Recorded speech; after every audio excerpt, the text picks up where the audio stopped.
Hello, everyone. This is Matt Orozco. And this is Lowell Greenblatt.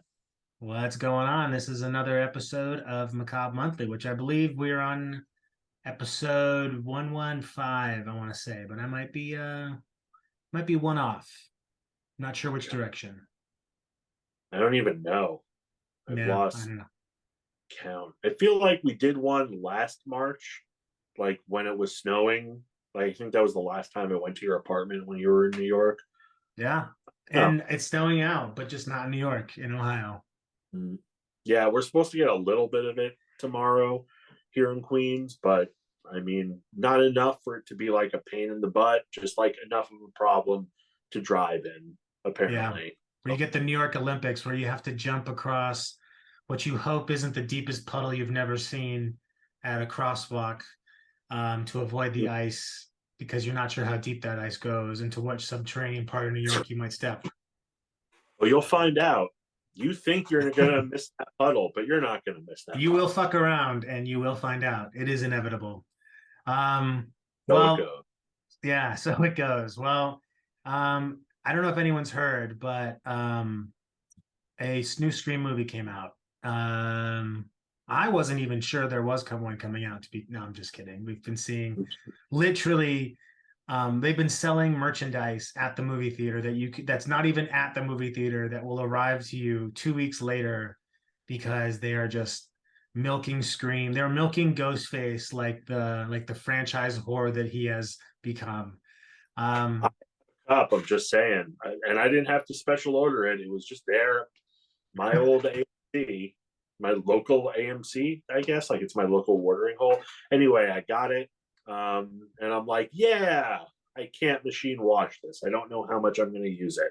But I got a cup with a little figure up top. It was cool. Well, you definitely don't want to machine wash it, but nothing like a nice little hand wash or um, just for display purposes, however it may go. Yeah. But you actually can say your local AMC because oddly enough, for a job I had a couple of companies ago, I had to do research on that company, and they are by far the number one movie theater in North America.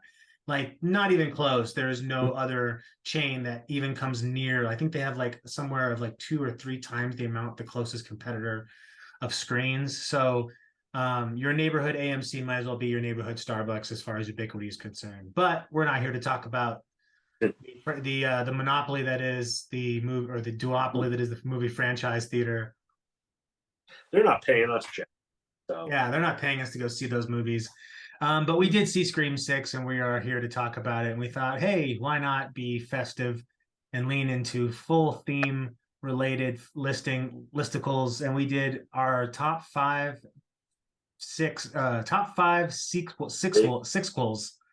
stick, Uh, stick. Let's not. That we requel is already in the lexicon. Let's not. Reboot cool. I mean, come on, we're gonna get there, but I have thoughts on Scream trying to define the lexicon again. But As we'll do get I. there. But yeah, we're gonna do our top five part sixes across all series, and this was the hardest list we've done to date by far. Yeah, I, I honestly, I couldn't make it to five until Scream Six, but we'll eventually get to that. But I, yeah, it was rough going. I'm not even sure that I love my top five. I just tried to pick ones that you're like, you know what, that's kind of a weird entry. That's a lot of fun. Um, it's not good. I mean, but hey, that's okay. We're horror movie fans. We don't If you put necessarily the need good. Hellraiser entry in there, I'm never speaking to you again. No, no, no. There's one thing that won't get touched, and that's the Hellraiser. I mean, yeah, I stand firm on my belief that those shitty sequels are exactly that.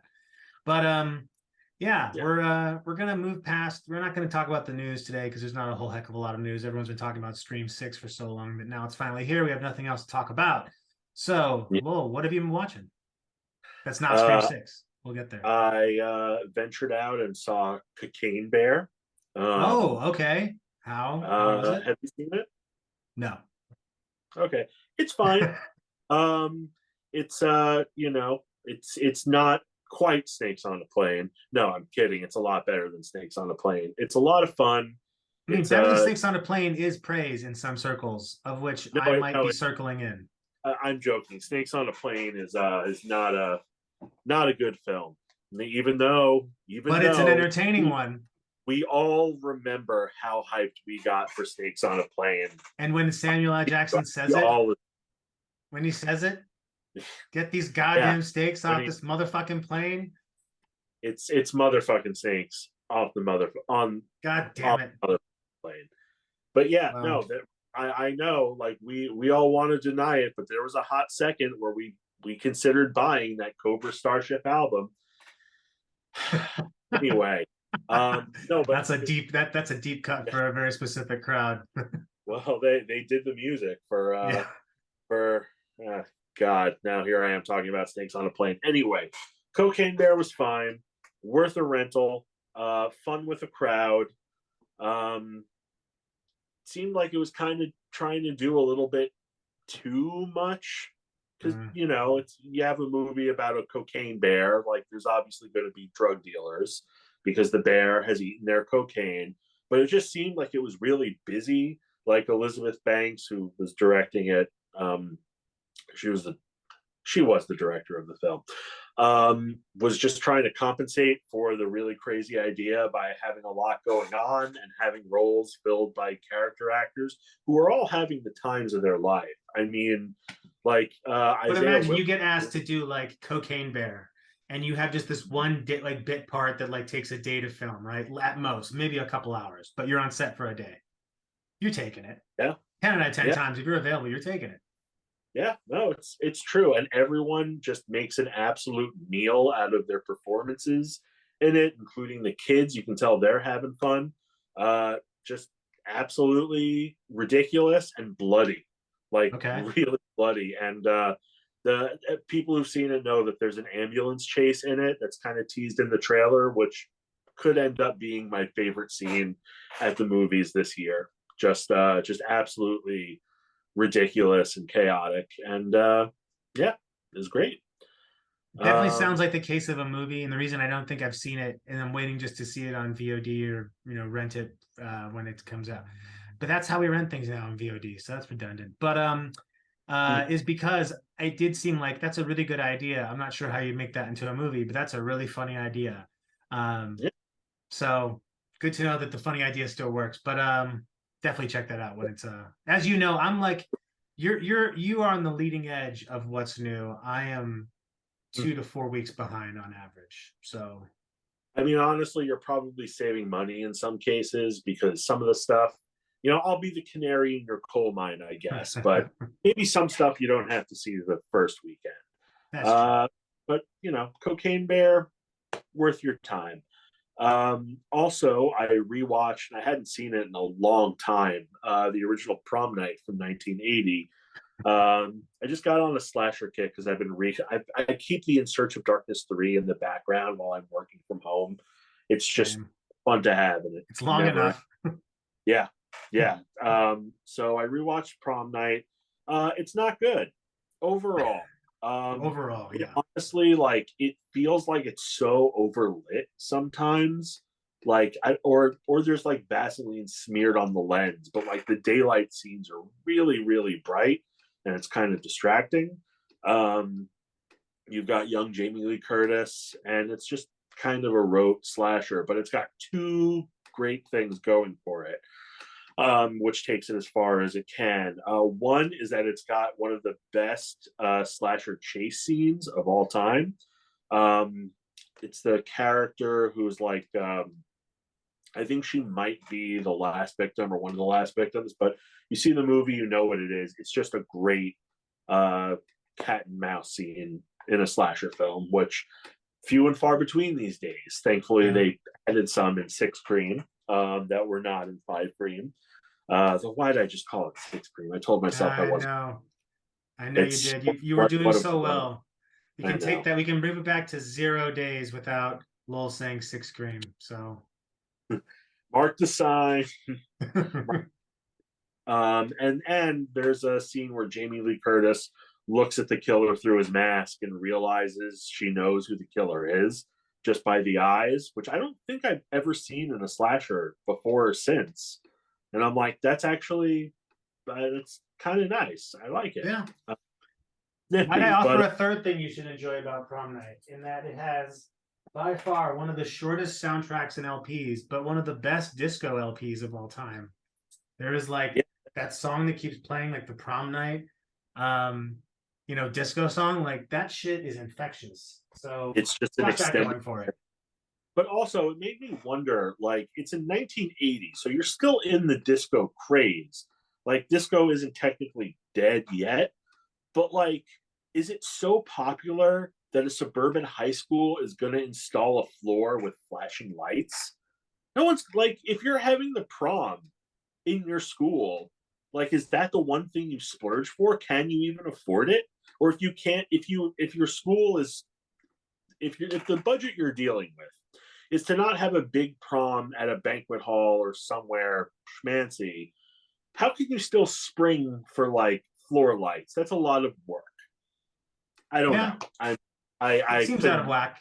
stop thinking about that as I was watching it. Like, what's the insurance on these I anyway? mean, schools might have Prom. been better funded then than they are now. So Mhm. the possibility of a disco floor for prom that wasn't funded by donations or a GoFundMe is much more likely in the 80s than perhaps maybe now. But that was also before, the Reagan time. So maybe things were a little more prosperous. Who knows? But Yeah. yeah, prom night is a pretty meddling slasher, all things considered.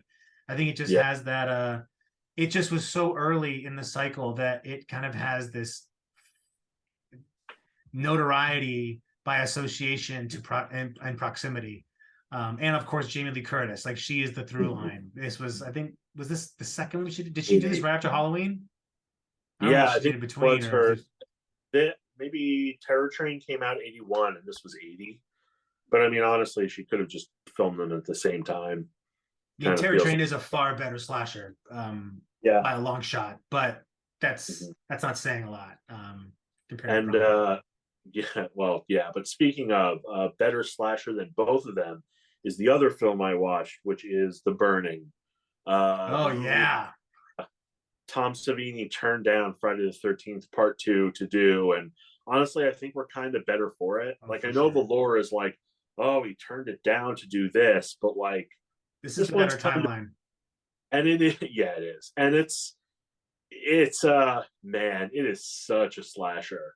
Like, it doesn't quite have the stock characters, like, and you know that it's like all like future theater actors from New York City and like future Seinfeld cast members. Holly Hunter is in it. Like, Yeah, you blink and you miss her, and they're just like having fun, like just joshing about, while there's while there's a burnt serial killer walking around, and it's way more watchable and entertaining than a lot of other slashers from the 80s. Great effects, even though there's only one real major set piece, it's a great one. It's that just is, fantastic. but that's one of the best. I mean, I'm assuming you're talking about the canoe scene. Yeah. Oh yeah. Oh yeah, I mean that's one of the best scenes in any. But I think The Burning is it's the best non-franchise slasher movie out there. Like it is, and I would even put it above some franchise slasher movies in regards We to need how to good it is. sorry, we need to make that a top 5 down the line. Best non. Non-franchise slashers. Oh Yeah, yeah, I there's another one. I had a bodacious idea for us doing. What if the Academy Awards did have a horror category and just going back for the past like to our favorite years and deciding what would have been the best horror? But we can we can don't. brainstorm in private like we do. But um Behind the curtain, people. This is serious yeah. business. We're not ready. Um, yeah. So The Burning, and Yeah, Burning is great. yeah, I think that's about what I've seen that I can remember. In addition to not calling it Six Cream, I Yep. told you I'm trying to call it Stabicab because also we're going into spoilers, folks. Like, I'm Yeah. Oh not yeah, dancing. there's honestly if you I don't I think at this point, if you haven't had Scream spoiled for you, um, it's an honor to be the ones to Good do for it. you. And good for you. But yeah, the burning rocks. Yeah. What I have just you got seen? I just got a couple, mostly just catching up. I've been watching other stuff, but you can check out the Macabre Daily site. You can see all those great reviews. Plug, plug, plug. Um, and yeah, so I saw Bones and All finally. Oh, I think. Um, that guy from Don't Look Up is in everything now, isn't he? That's the first thing Yeah. I thought, and he's creepy as fuck. Um, uh, you know what? I think as much as I liked it. I didn't love it, but I liked it, and I think that Luca Guadagnino, I'm sorry if I'm butchering his last name. He's got, I don't know, he edges on greatness with so many things, but one of the things that I want him to just like the length of things. Like this could have been a little bit shorter and a lot Yeah. better. And Spirit. the ending is a little rushed. Like it's a little like all of a sudden how things kind of turn out. But that said, it was a lot like for what kind of movie it is. I was far more entertained and engaged than I kind of thought I was going to be. I don't necessarily love the performances from like Chalamet and the other actor, I forget her name, but like they're okay. Yeah, like Mhm. Dakota, is Dakota Johnson? No, No, Taylor yeah. from Waves. Uh, Yeah, it's I mean, they're fine, everyone's fine, but Mark Rylance, who plays Sully, yes. is that's I see him in my nightmares, and so will you. Yeah. He's like the pedophile guy from Family Guy. Like he's kind of gives off that kind of vibe in this thing, but like even creepier. And I think what I really liked most about it was the way it expanded this cannibal lore because we haven't ever really gotten cannibal lore in the sense that it's either indigenous tribes that are cut off from society that we're taught, showing as cannibals, or it's like a very like intimate singular experience of like fresh where like spoiler alert he that's his money maker, but like it's a small thing. It's not like a like but the way they added the lore was kind of cool, and I actually kind of like that aspect. It makes a lot of sense, I guess, in this world, and when it goes brutal, it goes Yeah. woof. It's not the kind of movie you think you're gonna say, oh shit, oh fuck, oh my god. But you will several times, and maybe the grossest cannibalism movie I think I've ever Probably. seen because it's so punctuated in the midst of such like normalcy.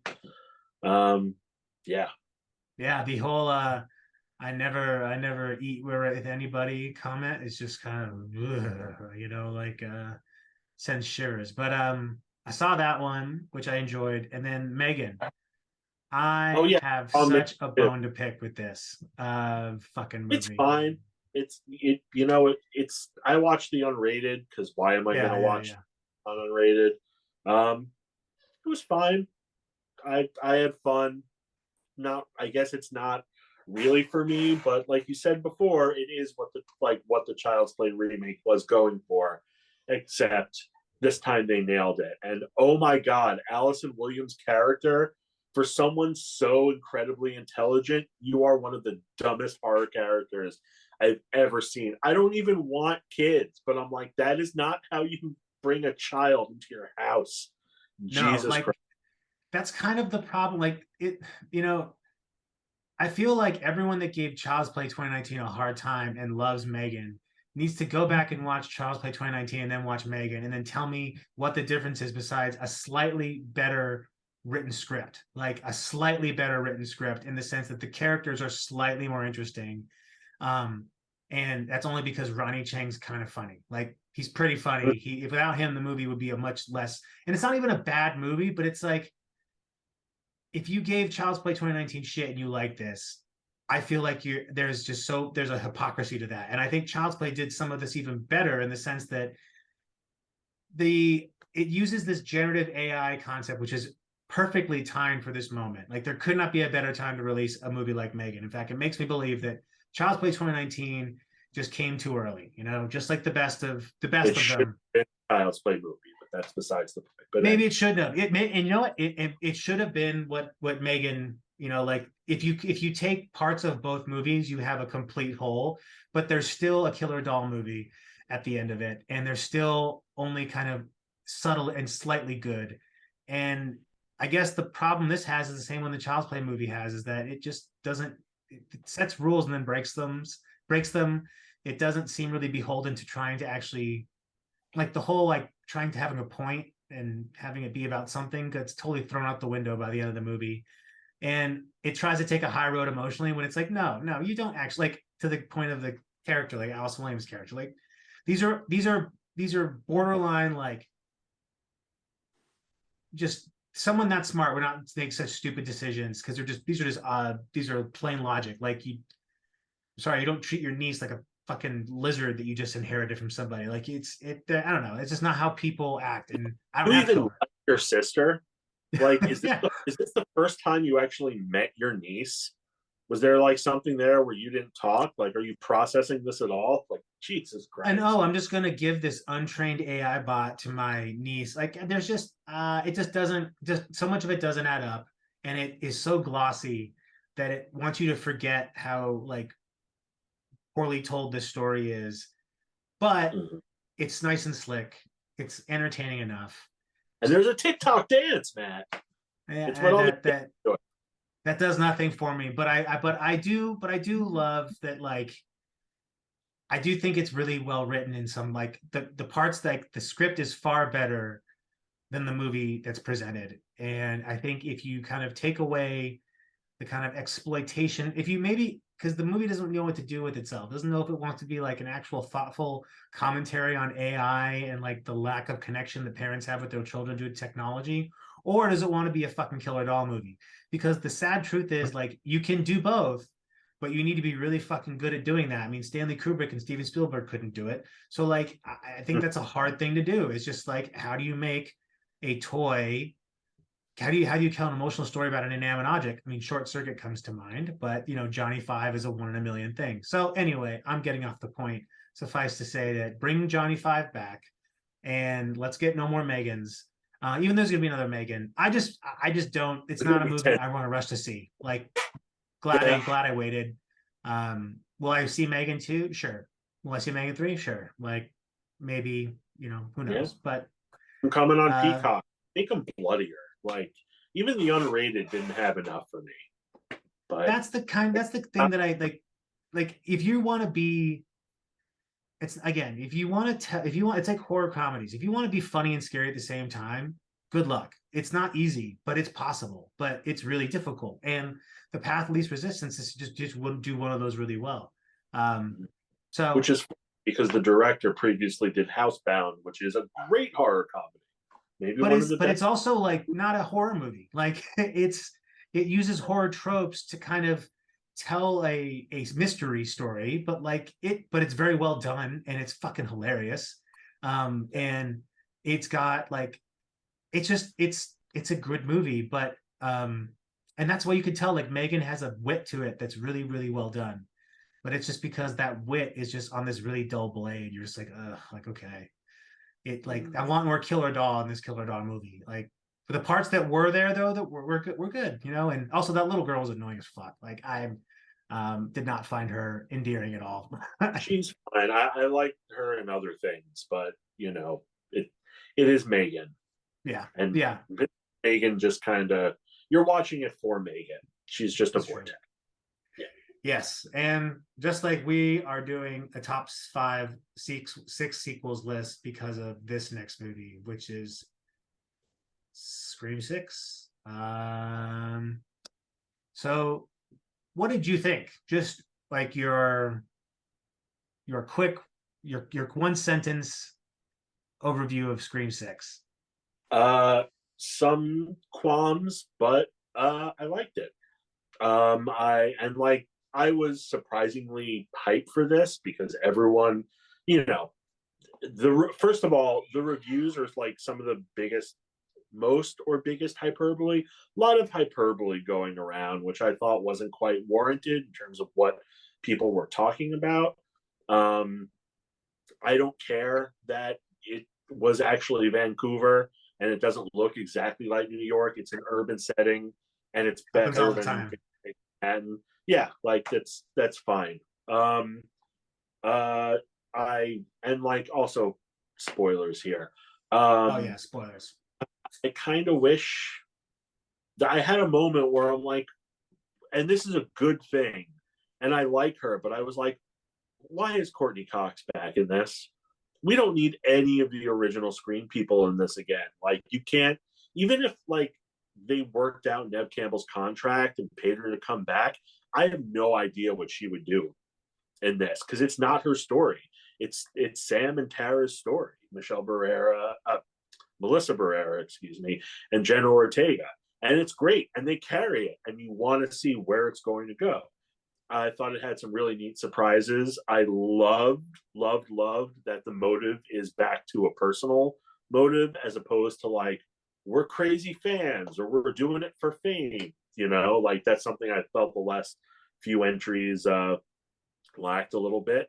Dermot Mulroney, good actor. He's been around for a while, but I don't know what fucking movie he was in. He seemed like he was having fun, but it was like maybe you weren't the right one for this particular role. It was a little much. Love even though I did totally call who some of the killers were halfway through. Let's I can pause there completely for a moment okay. because like my biggest gripe with this is that this is a cut copy of the motivations behind Scream 2. And the only difference is they added 2 more killers. With having this be like a trio. Or no, they added 1 more killer. Sorry. There's 3 of them. I guess technically 5, but you never see one of them because he's dead. And then by the end, there are 3. Yeah. Like, I don't know. Like, and you're right about Mulroney. He just didn't sell it like the way that, and I forget her name, but she was play No, Roseanne's Laurie sister. sold the shit out of it. And that's the thing. Like, Laurie Metcalf has a moment where, like, as her eyes are bugging out of her head, she's like, and you killed my son. Like, you really, there's a moment where she goes, Mrs. Voorhees. And with this, Dermot Mulroney is just like, do you know your son's name? Like, Yeah. you're talking about him and stuff, but like, it seems like you're just looking for an excuse to kind of do this. Like, where's the love, I guess? And where did all this shit come from? And I knew that the killer had, at least one of the killers had to be a cop to be able to get all of that. But like, you're and they mentioned in the last one, like, you know, people love these movies because their parents showed it to them and bonded over them at a young age. And I'm like, that's clearly what you're alluding to. But he's like, oh, it was never really my thing. And I'm like, you do How, love horror. but how is that like, that's my thing is like, how is that not their thing? Because you're clearly defending your psychopath son and you all are doing the same thing. You're a family of fucking psychos.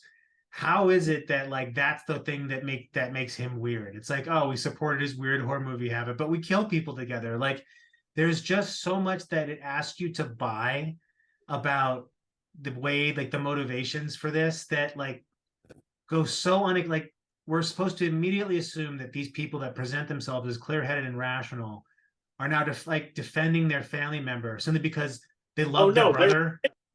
like they're clearly insane, just like Mrs. Loomis and Mrs. Voorhees. Like the killers are all nuts. You know, that's a given, no matter what. But you But know, what are the odds? What are the odds that there is like a family of like happy-go-loving psychos out there ask that Kevin Wilson.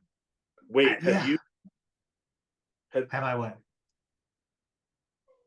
you still haven't? Okay, never mind. What? I just realized there's a movie you haven't seen. Okay, Which I don't one? want to for you. Have you seen the Kevin? You don't have Peacock, right? Yeah, I saw Sick. Oh yeah, Sick. Yeah, it's the fucking same thing. I Like, thought that maybe you hadn't seen it, and I was like, "Oh shit, I don't want to ruin no, Sick no, for you." no, no. No, That's the first thing I thought is like, I'm well, sorry, everyone. Well, whatever. no, Anyway, but that I mean, but honestly, it's the same. like, and I can't attest as to, there's a chicken and egg thing going on here. Like, I'm not going to sit here and say that Sick did it first when they're probably written around the same time. Like, Yeah, no, I don't. I'm not alluding to that at all. But yeah, but I think that that kind of, but like the thing is in Sick, it kind of works. It's kind of lame, but it kind of works because of the narrative that it's telling. And like, it's a very point in time story where that kind of thing would work. Like, okay, yeah, I could totally see, some family member in this day and age doing what they did. But like, this asked you to buy so much more and then some. Um, and it just like, and also there's the height discrepancy that Scream seems to have an issue with, as far as like all Ghostface seem to be relatively tall, but then all of a sudden you insert a short person, in this case Emily, yeah. and it's like, how the fuck did we not see that? Like, they did it in the last one with what's her name? Like, she was significantly smaller framed, and she was doing most of the killing. So I think that just is like, it's like, I'm willing to give Scream a lot of benefit of the doubt because it's a Scream movie, but it also doesn't ask for a lot because of the way it presents itself, and that makes it a really odd viewing experience. Because at the one hand, I want to really love like the good horror stuff that's happening, like the intro. Everyone's praising the intro. I liked it a lot. I I liked it. Is Samara Weaving really going to be fucking single in New York City as a film professor? Come on, come on, like. uh, I mean, she's on the apps. She's trying. You know, and this was her trying. I She's did like doing. the use of New York. Like, I thought that that was good. Like, I thought the way they used the setting effectively, especially on Halloween, which could be a real shit show, um, and the weekend leading up to. But yeah, it was almost kind of like, I don't know. I could have done without the double twist. I just kind of like, I was really happy with the Samara Weaving, the way they were kind of handling that a little bit. But anyway, that's a nitpick I'm thing. kind of cool with it because it does make a certain kind of sense, but also I feel like all the killer's plans are always like in all these movies, everything works like it's supposed to until a point. And this is the first one where it's like shit kind of goes wrong from the beginning. Like those guys were supposed to be like two more killers by the end, right? Like it was supposed to be the family and his two friends, which weird, but okay. Like, you're going to take as many as you can get to try and kill these girls, or Sam specifically. And I just like the idea that it's just like, I just couldn't wait. And then, dad has to step in and be like, screw you, you know? Yeah, and And like then it's that it's Friday 2 reference, which I appreciated. But yeah, and I did like that. Like you see what happens after someone, after a Ghostface murder. Like what he's just like quietly putting his stuff away, just walking back to his dorm in the crowd, and it's like that is frightening. Like that, it's a nifty idea. I thought it kind of worked, though. I figured you could kind of smell your dismembered roommate, even if they're in the fridge. Like, and how do you get them in anyway? But yeah, I was totally fine with it. I think the issue that I keep running up to with the Scream movies is that they want to be taken so seriously, but then they don't, like, they make these really like kind of lapse in like logic. So like one example is the use of the New York City setting. Like, the subway scene is the best example of this, in fact. Great scene. Totally the kind of scene that, if you've ever been in a busy New York subway, especially like during a holiday or even during like New York City Comic Con or something, like, can be a very jarring experience. But if they really need to get from point A to point B as securely as possible, why don't you take a fucking cab? Like, there's a lot of like simple things that like get in the way of it being like, I think it okay, was because they thought if they're in a crowd, they'll be a little bit safer. Like not necessarily the Uber driver would be a killer, but like, because Mindy was thinking that Ethan was the killer. So like she's standing away from him on the train, like between people. Not that it like stopped him, but like I do kind of get the logic in that. Like you wouldn't just do stuff in a crowd. Like that I was okay with. What I was I mean, not but this okay. is the same Ghostface that like took over a convenience store and like I don't know. I know New Yorkers mind their own business, but if you hear like the cops showed up and within what I would consider like relative time to like how quickly something like that might happen. This was like a 2 minute scene, something like that. But he was clearly unafraid to go in there and stab all the other people. And I think that there is this kind of extreme is asking you to buy the reality of the situation, but only when it matters for the narrative, not like, but excuse like the lack of explanation. Like, why do we get these family members that like appear out of like they literally appear out of nowhere? Like all the stuff comes at the end. It's like, oh, and by the way, we faked to death. It's like, like, That, that, I, that was when I, they should have left her dead, and that would have been even a better ending. It's like you killed our sister too. She was in on this. Like she's like, there's so much that they could have done with that that is a better solution, but they just didn't. And I don't know. I think that as much as I want to give the Scream movie its flowers for some things. Like I think that uh, the characters are still pretty like they're likable, but they're not as cringe inducing as the Halloween characters in their reboot are. In some of their well, that's choices. just the function of David Gordon Green and Danny McBride, their characters into those movies, which work and don't work to varying effect. That's just like a rough house picture is going to get a rough house cast.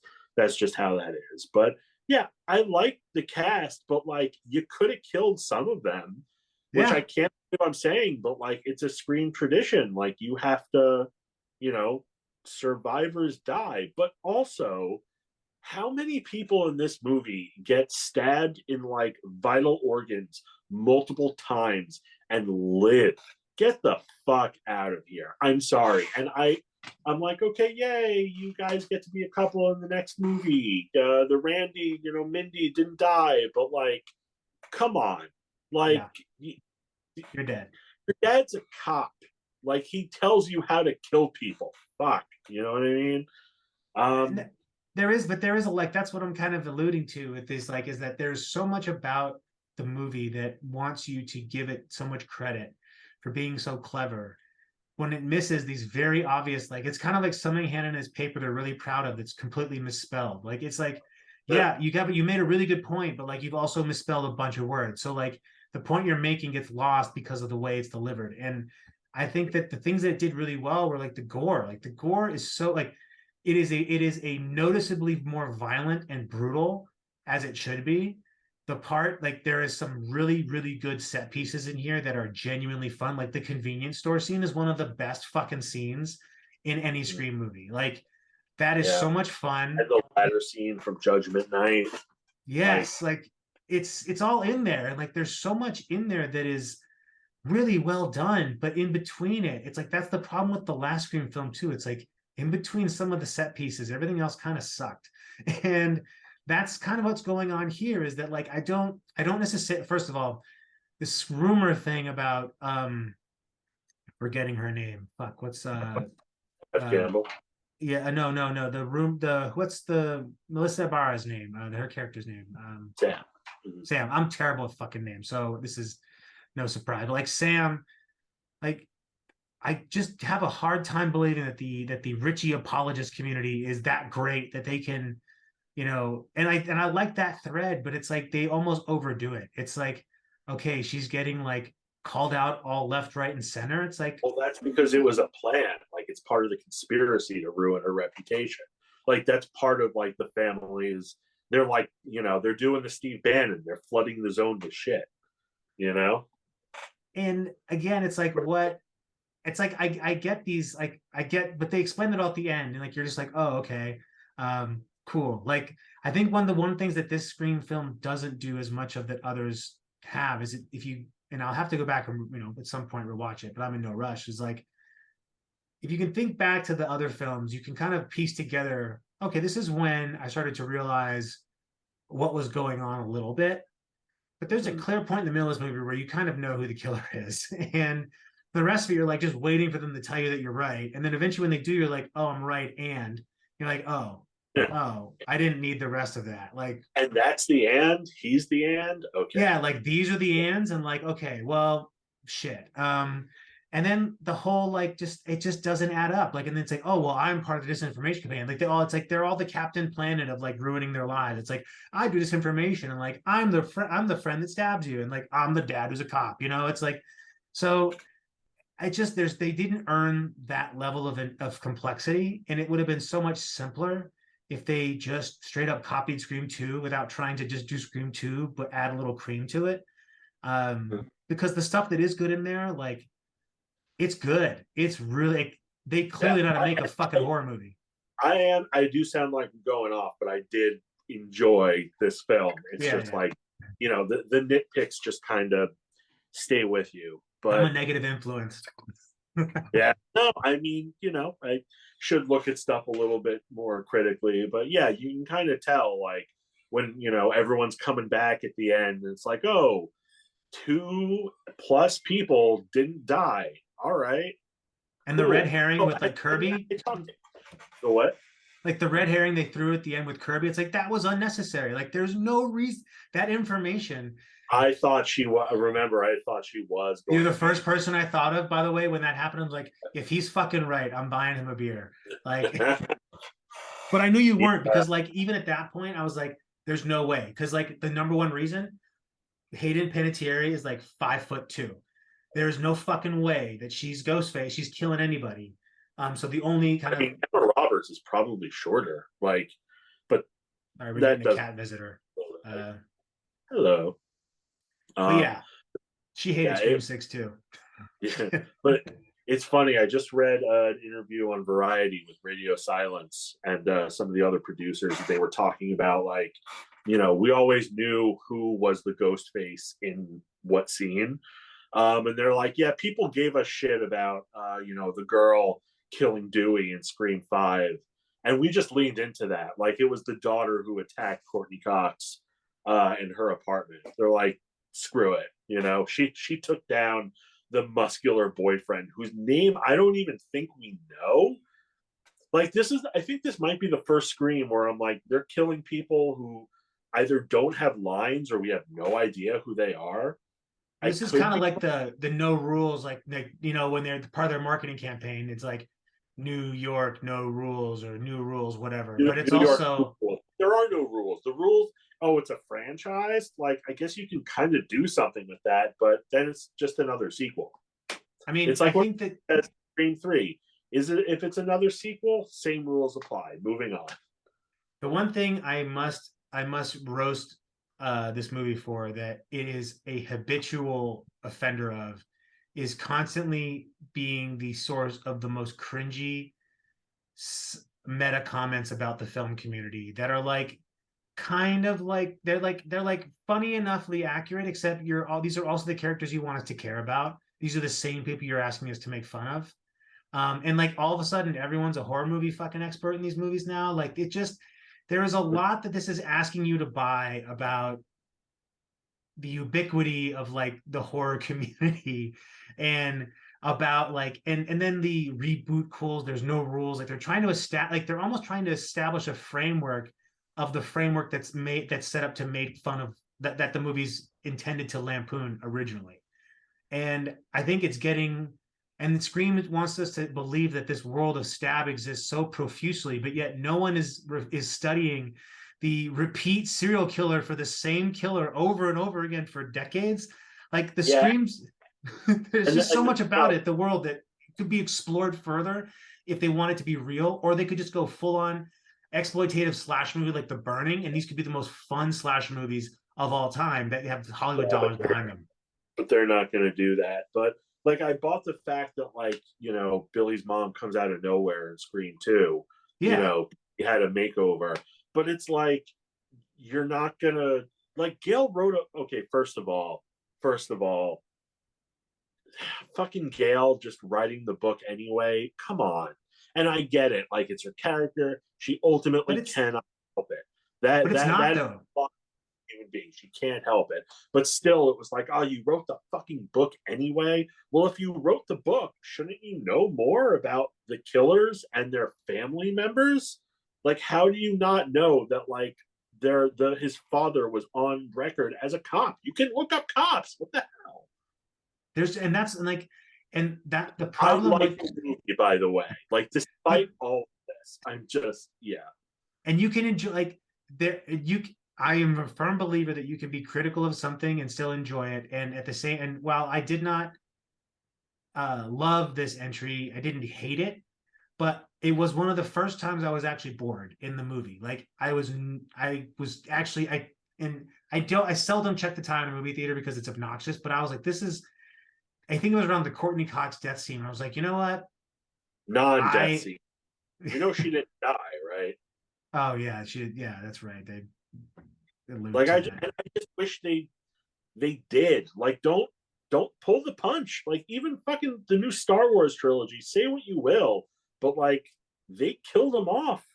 I mean, they're ghosts or whatever, except Han, but like, just do it. How many more wounds does she have to take? Jesus Christ. But that scene, the scene in her apartment and her talking on the phone to Ghostface, that was really cool. That was one of the best parts.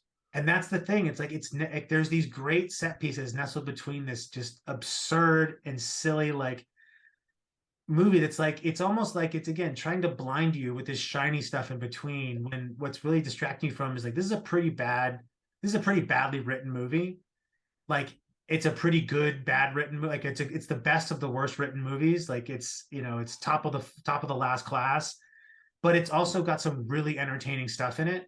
So like, it's not a, and I think that this is why the Scream franchise in general is kind of at its point. Like, I know that we're going to get another one of these because there's no reason you keep the core four around if you weren't going to make another one. Like, you would at least kill some of them off. But and I hate that they call themselves that. Like, it's just fucking stupid. Like, And I get that it's supposed to be stupid, but like, but it is actually like, it's one of those things that's like, it's not endearingly stupid. It is actually stupid.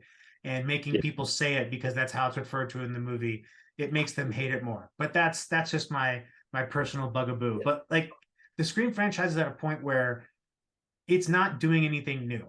The last one was essentially a remake of the first film for a new generation. This is Which was essentially what Scream. 4 was supposed to be.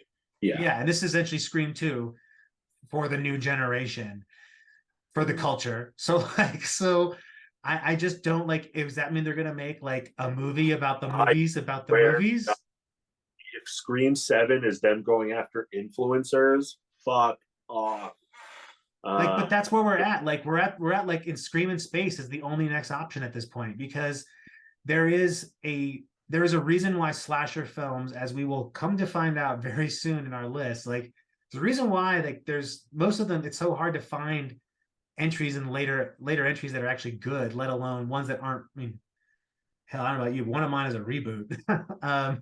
But it's considered the sixth in the series. So but yeah, it's just like, there's a point where the slasher formula for these movies, it's like TV shows. It's like TV shows can only go on for a certain period of time before they have to naturally die, because these characters, there's only so much you can see them do before it's Well, not don't interesting. don't tell that to The Walking Dead. I'm sorry. I And even the interrupted your walk, point for a joke, but yeah, and yeah. it was worth it, and it was worth it, because now that you can insert the Carl meme, see, we got a Walking Dead joke.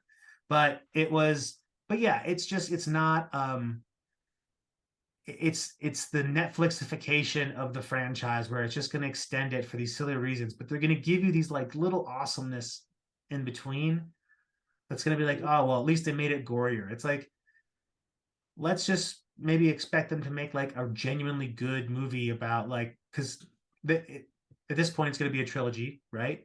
So that means they're going to be some sort of, I mean, it's the highest grossing opening weekend of the entire franchise, which I guess even adjusted for inflation is kind of impressive. I mean, the You know? marketing paid off. Like, you Yeah. literally could not go on any social media or Mhm. anything for the past few weeks and not get bombarded with Scream 6 shit. So Without knowing anything about the movie. That's the thing. It's like it was everywhere, but the ads gave away like next to nothing, which I thought was impressive. it was. And like, I think that they do, like, it's just, what's not bankrupt about the franchise is the talent they have working in it. What is the story and the ideas.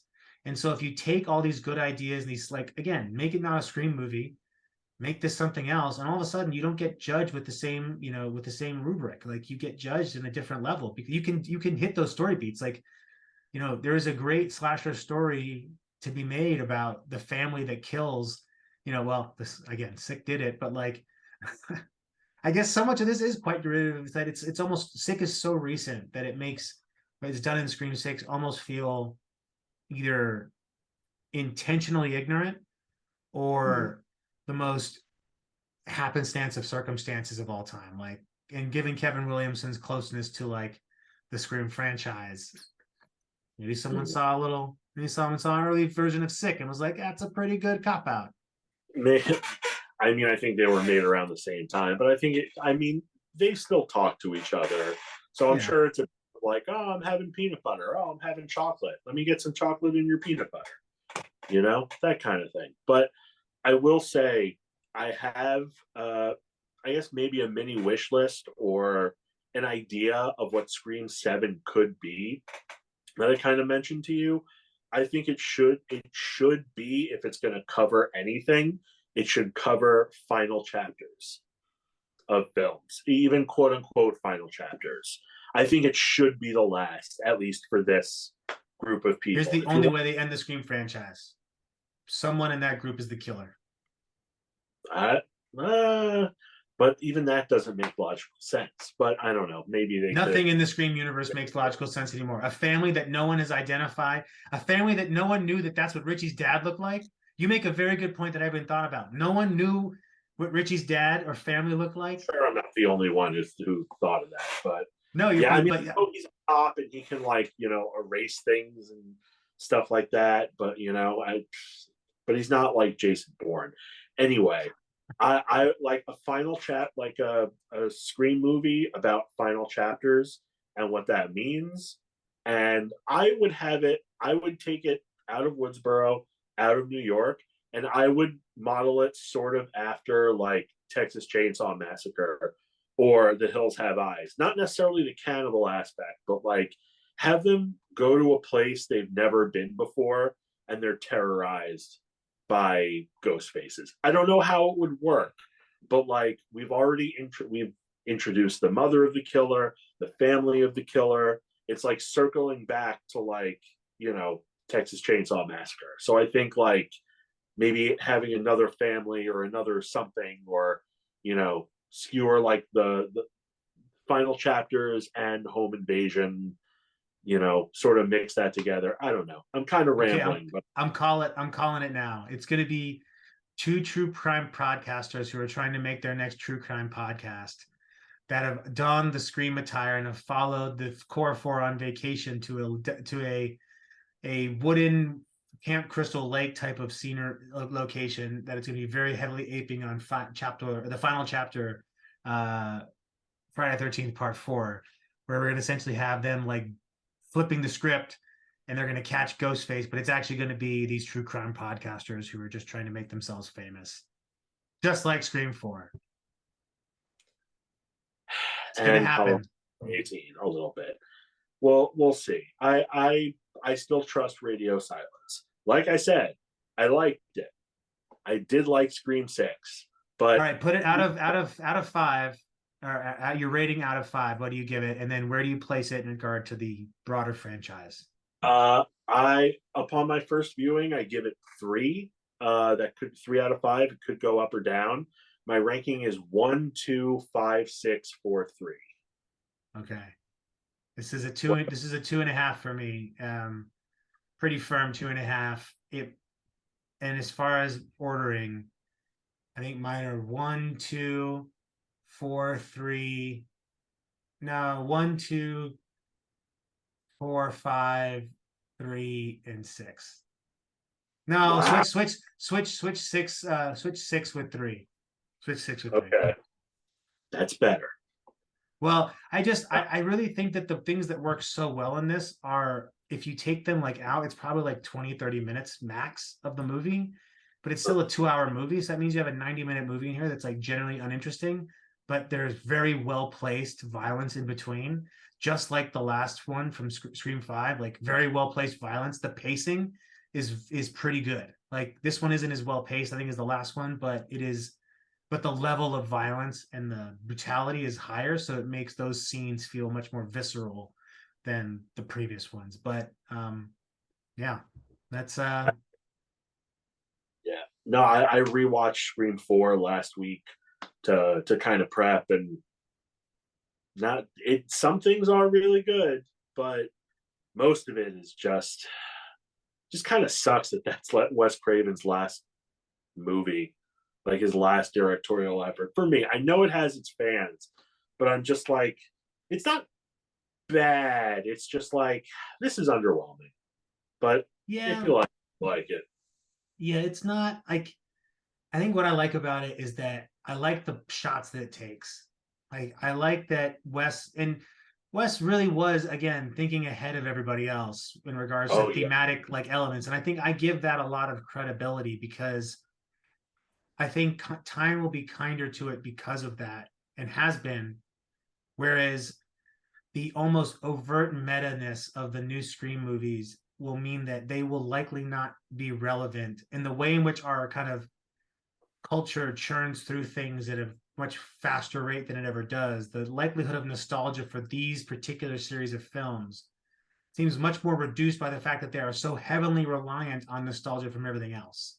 So it's kind of like you're compounding this like already fragile infrastructure of nostalgia with more nostalgia, and it's also just aping clearly previous entries. So like I just there's really there's good talent in these movies, which I think is amazing. I just would love for them to take the talent and the money they're getting to put it behind an original IP, you know, and like I know that they won't get the same money for something like you would for a Scream movie, given the box office returns it can generate. But in that case, then do something totally fucking out there. You know, take it like to Halloween Ends credit, words I thought I wouldn't say, or thought I would ever be saying, but to Halloween Ends credit, they shot their shot.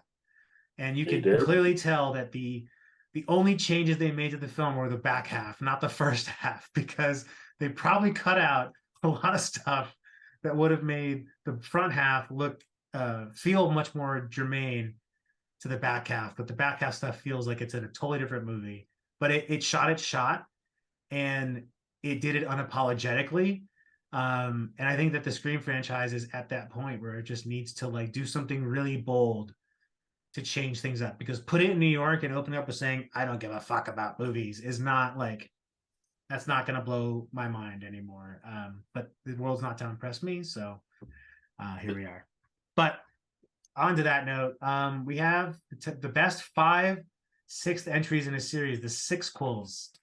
I love how we stalled as much as possible before Yeah, we got. because it's As I'm gonna make a bet. I'm gonna make a wager right now that I I think we have will. a list. I have at least two of ours are the same. At least two.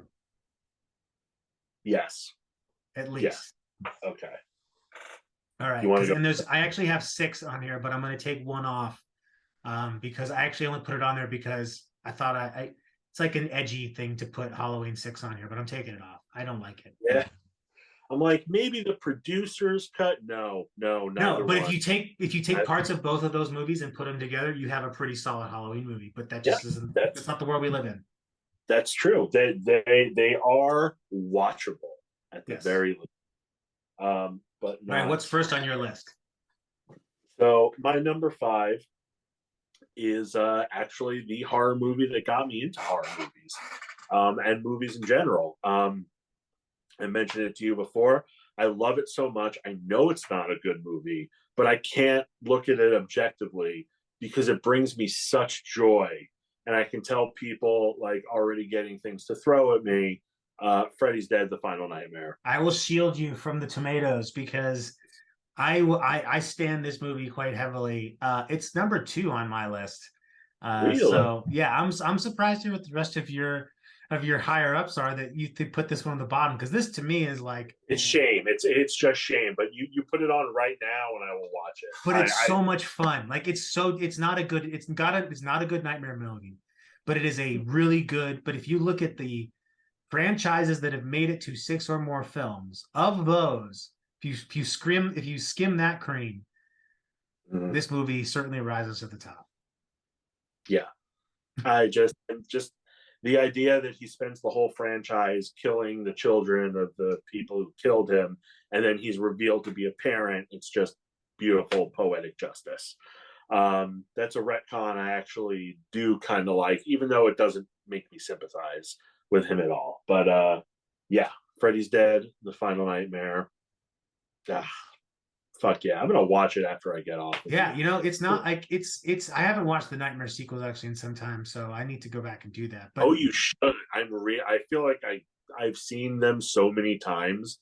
I feel like I know almost all of them almost by heart. So I'd be curious to see what a rewatch I would. you remember that DVD box set, the first DVD box set that came out for Nightmare on Elm Street that had the you have it, don't you? You still have it. Ah, I wish I held on to that thing.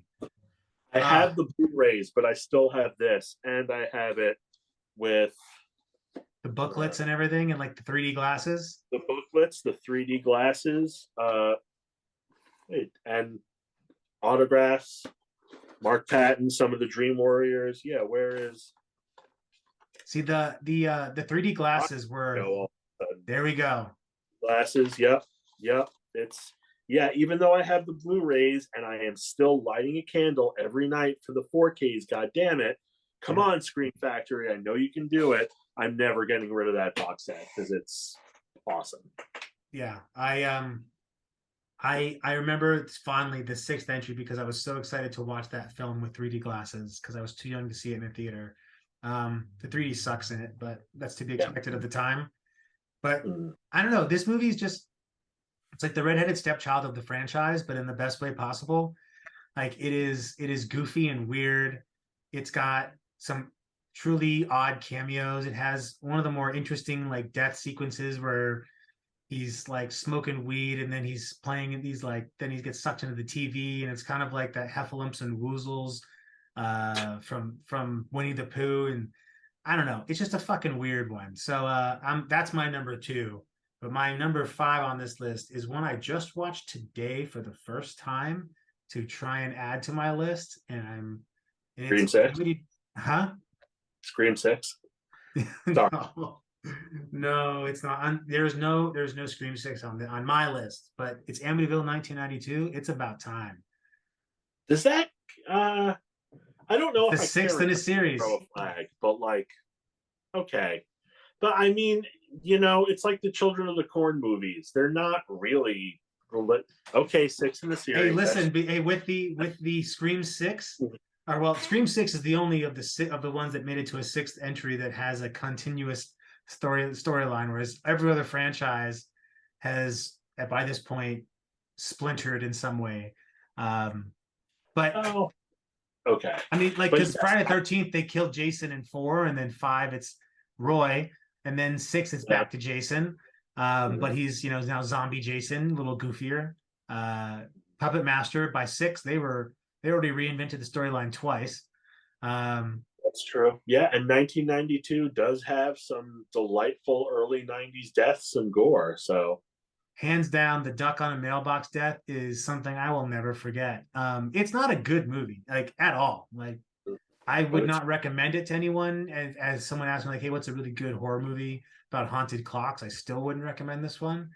But as far as 6th entries go, and taking the already creatively bankrupt franchise of the Amityville Horror, which was bankrupt after the second one, you could do worse. You could do worse than a haunted clock and a bunch of people you would eventually see in Encino Man, or that you just saw in Encino Man a year before, and that you'd see in movies you could never place their names in before for years to come. Yeah, I mean, I guess you can't really do worse than Amityville in Space or Amityville Karen, but I don't know. Let me know. Prove me wrong. I'm not going through the Amityville series because I still want to have a little bit of hope for humanity. Yeah. It's funny. I feel like there's a whole subgenre of horror that no one talks about because for a lot of people, horror in the 90s didn't start until Scream in 96. But there's a pre-Scream period from 90 to 95 where it's like Amityville 1992, Warlock the Armageddon, Hellraiser 3, Wishmaster. I mean, yes, it was after, but yeah, this weird effects heavy, kind of trying to rip off Nightmare on Elm Street, like still kind of the 80s, but not quite. Usually set in a small town kind of horror that's like grisly and goopy and like into big set pieces that I wish someone would coin a term for it or like make a documentary about it, like, you know, Dr. Giggles, The Dentist, Pinocchio's Revenge, stuff like that. And Amityville 1992 makes me think of that. Yeah, it does exist in that kind of like it's almost like the late night horror era where it's like there are these all these movies Yeah. appeared on like Showtime or like the movie channel or like TNT, like US, like all these things that were just like like it's almost like very similar to like the erotic drama boom. It was almost this like horror boom as well, but it was 9 o'clock on a Friday after like the premiere movie. Well, not the premiere movie. That was Saturday. But yeah, like it's you just sort of discover it one night, like, what the hell is this? I oh, think Renee Zellweger was in a Texas Chainsaw Massacre movie. Wow. that was the first Texas Chainsaw Massacre movie I ever saw. It's a Oh wonder wow. watching the franchise I was after gonna that. say that's like trying But rotten meat for the first but time as your it did tee me up for the original, so the bar was set very low. Um, yeah. Anyway, that was my number 5. So what's your number? That was your number 5. I listened to things. My number 4 is Saw 6, which is, I mean, I think everyone thinks it is definitely one of the better entries in a series that should not have gone on this far, especially when your villain dies in part 3. Yeah, just like surprisingly competent and engaging for what it is. Not a lot of surprises, but it's just a solid Saw movie, and it should have been the last one. Honestly, like you can tell that the way it ends, like they intended to kill the new Jigsaw, but at the last minute, maybe they did a reshoot, and they're like, maybe not. Let's do another one. But it's like if he died the way he was supposed to, it would have been like a closed circle. And yeah, I don't think about Saw 6 or the Saw films that often. I am struggling even now as I say Saw 6 is good to name even a single character, but it is definitely one of the better Saw movies that James Wan was not involved with. So yeah, I've never seen it, so I'll need to. didn't you do a Saw? Not yet. It's on the How many? list. Wait, how many Saw movies have you seen? I have seen the first 3 movies. Okay. So you can stop if you That's want. what you said about Wrong Turn, and I went through anyway. Excuse me, I said that about Wrong Turn after 2. That's true. After 2, 1, 2, and the reboot. That's all you need. But yeah, the first 3 Saw movies kind of formed their own little trilogy.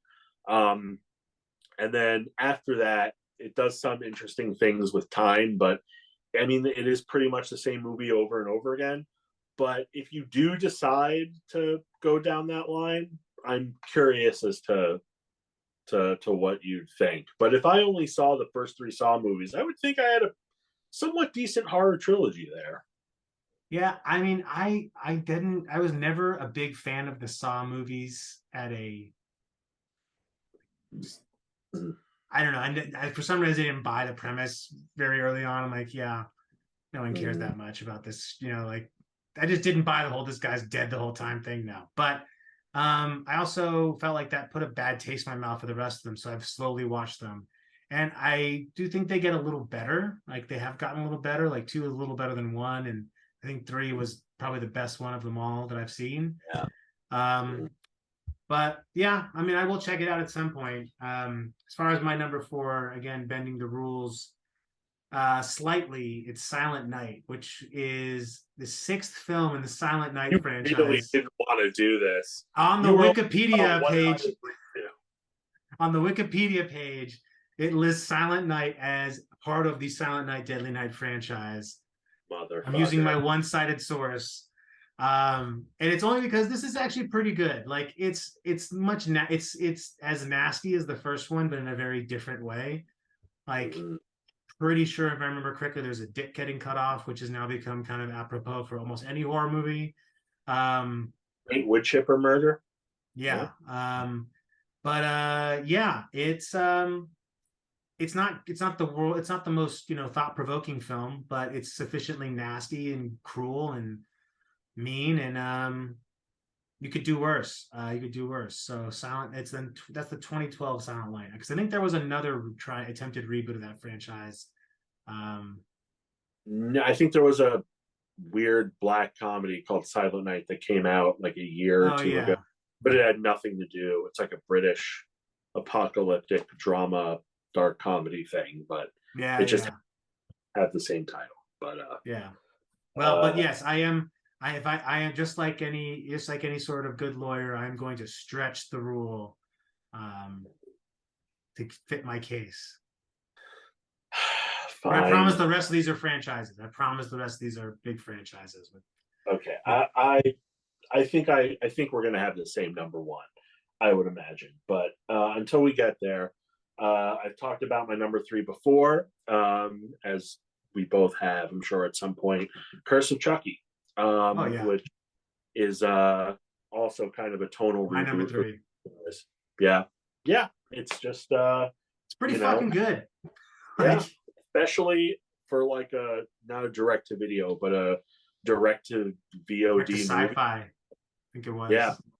just and like they released it with gore and stuff to Blu-ray and DVD. Yeah, just has no right being this good, and yeah, this is kind of what happens when you give it back to the original series creator, even with not much else. He spins gold out of straw, He and does. it's and I always said, like, I watch the show, I'll watch the other Chucky movies, but if this is the last one, that after it ends with the post credit sequence, if that is the end of the franchise, beautiful, you did it.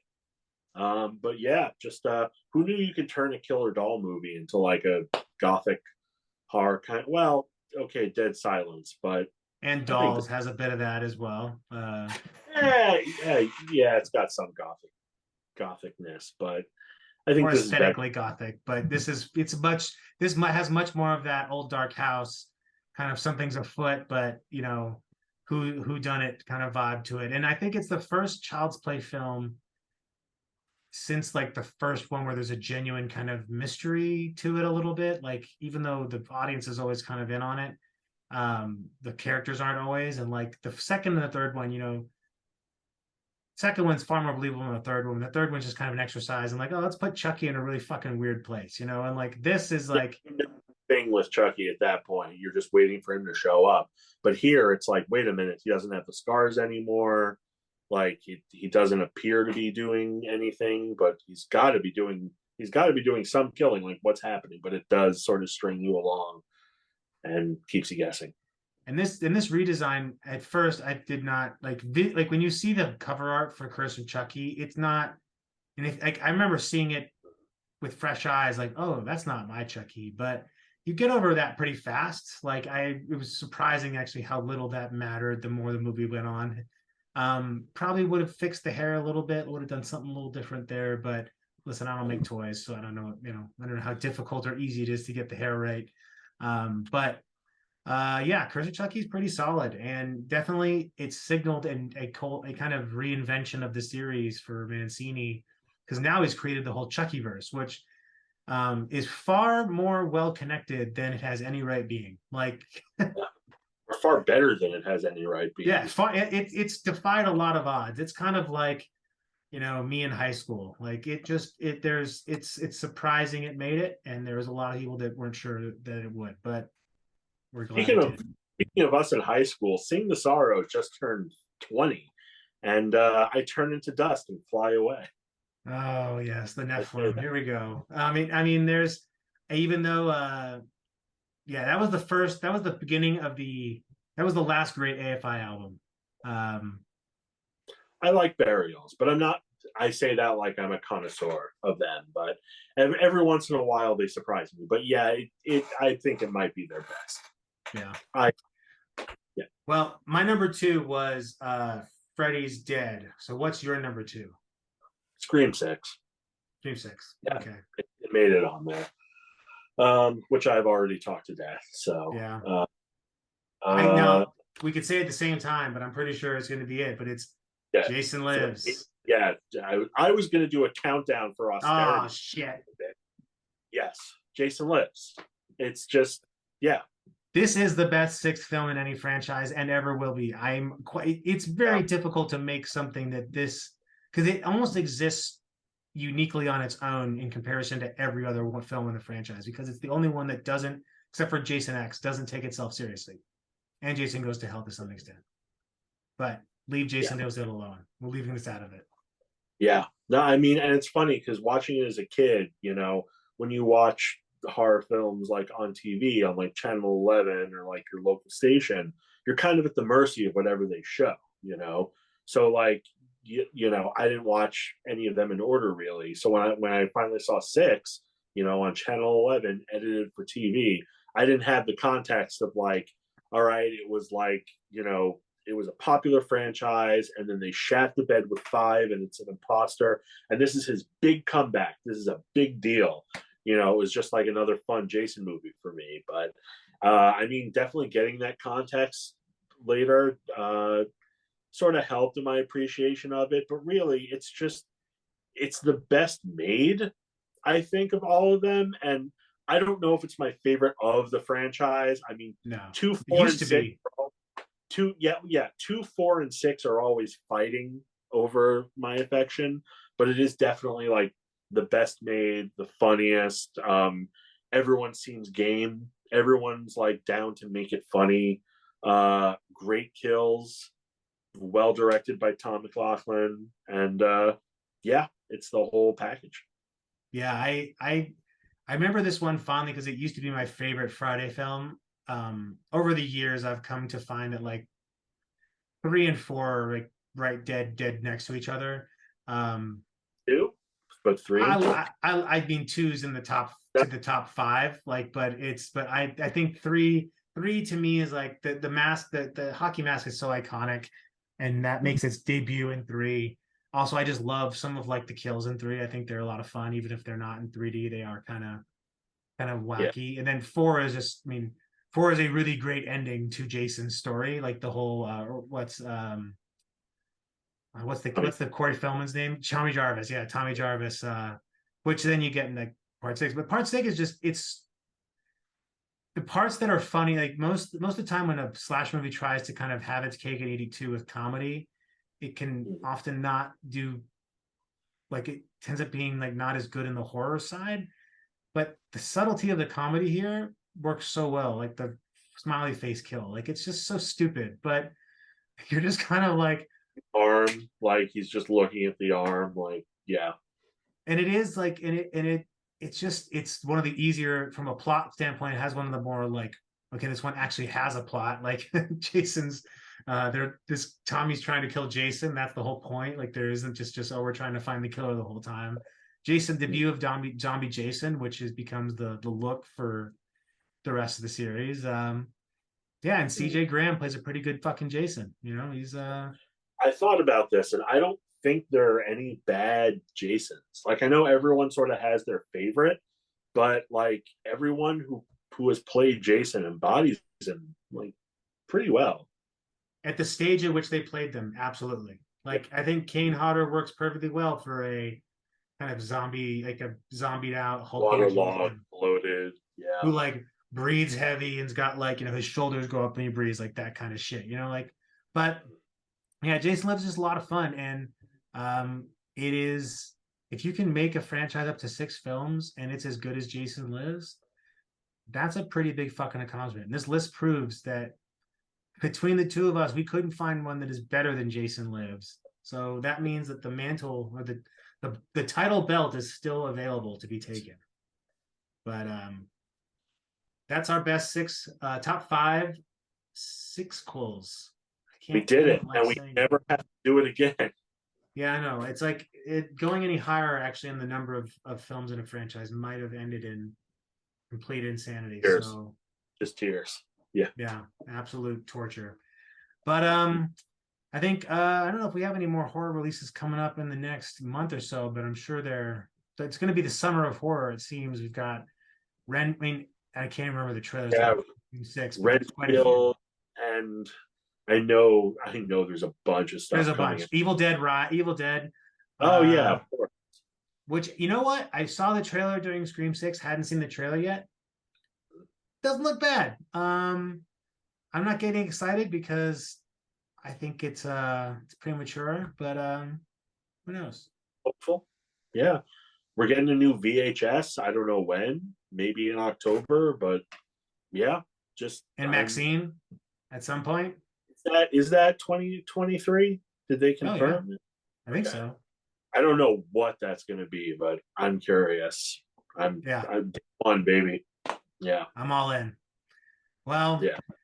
now we know how to watch. Well, I might go watch Freddy's Dead, but on behalf of myself, I'm gonna say be good, and behalf of both of us, I wanted to say myself. It sounds so. I was just going to say what he said. Yeah, I was just gonna say fuck y'all, and I was gonna come up with a nice message, but yeah, but have both of us be fun, be good, stay safe, and watch more horror movies. What he Adios. said. Later.